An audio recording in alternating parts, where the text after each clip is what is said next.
And so what we like to do on Good Girl Radio, it's all about confessions. It's all about being honest about, maybe a part of your life that you have experienced. And so I asked my guests this. So Robyn, what is your confession that you want to share today? My confession today would really be that sometimes we talk about change and how change is good, but we don't live it. And I would say that I'm referring to when I first moved to Lansing. I fought that transition because I was so used to complacency, to be quite frank. And through this whole process of coming to Lansing, getting involved in the community, working with Lansing School District, it's helped me be a better person. It's made me stronger. So I would say to all people that view this, that transition, you really have to embrace it. It doesn't make sense at first sometimes, but don't resist it, because there is something that was out there for you to put you in the position that you had to make a decision. Did you know that you were complacent? I didn't think so. I really honestly did not think I was until I had to make the decision, because at first I was like, okay, I'll just commute back and forth. But I don't know if anyone, 69 corridor is not fun in the winter. So it got to the point where I'm like, okay, well, what am I still doing? Why am I resisting moving to the city that I teach? Because I've always believed that wherever I teach at, I should be a part of that community. So you were traveling about 45 minutes in the summer, traveling 45 minutes from Flint to Lansing every day. Yes, and I was hired, I'll never forget, November 3rd of 2014. So I hit the December, January, and it was just one morning I woke up and I realized that I didn't think I was being genuine to my students, to their parents, to the community of Lansing. If the executive board took a chance and didn't know who I was from the Man on the Moon, then I needed to be engaged in Lansing. I needed to be a part of the community. My parents were both teachers for Jackson community for many years, and one of the things that my mother always said, that if a teacher can't live in the district that they serve, you need to question that teacher. Now, I'm not saying that you must, because many people have different lifestyles, and that was 43 years ago when my mother, that was her mindset. So I am not judging anyone, but that belief. People come for you. I don't live. Yeah, my belief system is really that I like to be able to go to the grocery store and run into one of my school kids. I enjoy seeing them working at the local Burger King or McDonald's. So for me, as the individual, that it completes me. And I think that once I made that transition and said, okay, I will always love the city of Flint, because that was where my foundation. But now it's time for me to move into the direction of where my new future. How are you resisting? Because I find it interesting that you felt as though you weren't complacent. You're like, no, I'm good. Like, I'm moving forward in my career. This is a different opportunity for me.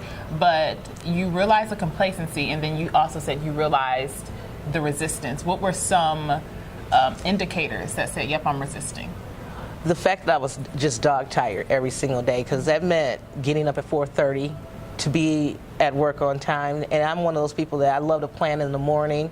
That meant sometimes not getting home to 8 or 9 o'clock, and I'm not a spring chicken.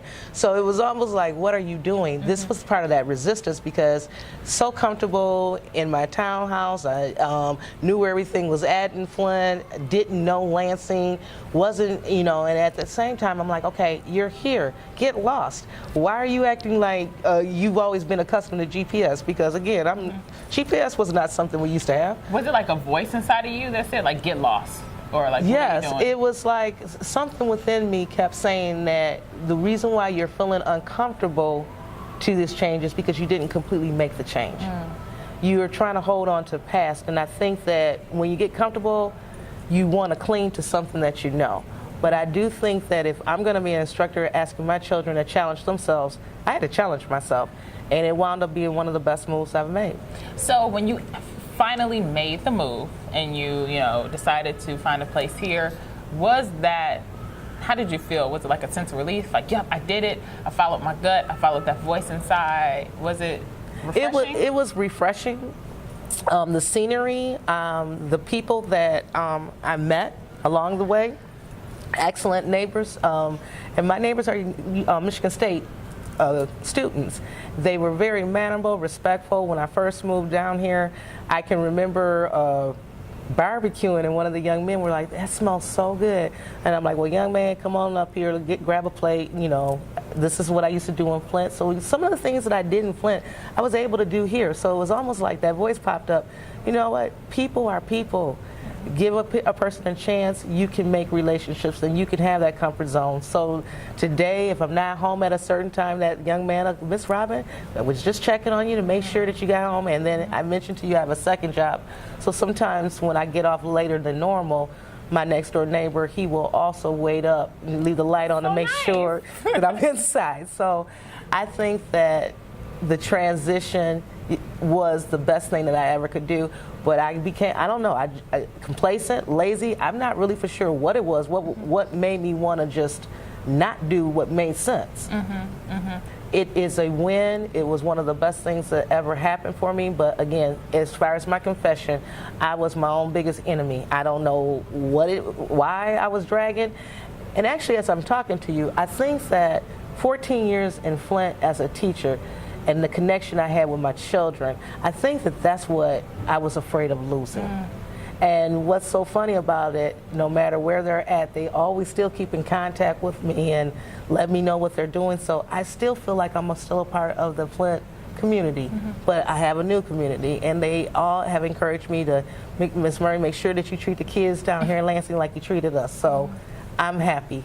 How do you think life would have been if you wouldn't have made that decision? And let me tell you why I'm asking that question, because I understand to a certain extent how relationships can keep you in a certain place, because relationships, for me at least, are number one in terms of the things we value in life, and that makes life worth living. Not money, not material things, but relationships, how you engage with people. Because you really can't put a price on that. And so when you are in a space of, in a sense, not severing ties, but it's going to shift, it's going to change, because I'm not going to see you every day. I'm not going to have that natural community where I talk to you every day. So when you're in the place of, should I end these relationships, or should I put these relationships kind of on the back burner for you? How did you begin to make that, or how did you make that decision? How did you make that decision? Well, I think that my true relationships will always endure. In terms of colleagues from Flint, in terms of friends from Flint, relationships, personal relationships in Flint, if they were meaningful, they've maintained. As you stated, we don't see each other on a day-to-day. However, going back to that social media, I have friends that will always say, hey, how you doing? Just was thinking about you, and vice versa. But with the work that I'm doing right now, most of my friends know she's going to stay busy. She was like that in Flint. So I think that meaningful relationships have maintained. Relationships that, and I really do believe that there's a time and place for relationships, if that makes sense. And there are people that come into your life in different times of your stages to build you or make you stronger. And that doesn't mean that you will always be with that person forever, but cherish the time that they were with you at that point. So I think that overall, my relationships are strong but different, which is okay. What is the greatest lesson that you've learned in 2018 or 2017? The greatest lesson is to believe that whatever's going to happen is going to happen.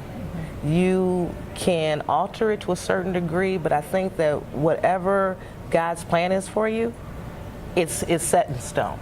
I really do believe that. And I think that with free will, sometimes we may alter that plan, but whatever God has in store for you, it's going to come. It's going to manifest itself.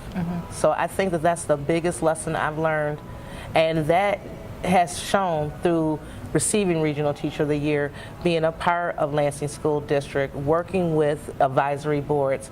I have, my superintendent and the executive team truly have been the biggest blessing so far in my educational experience, along with my mentor, Dr. Ganaka. She's always told me, trust the process. And if I could give any takeaway, I would ask that people trust the process.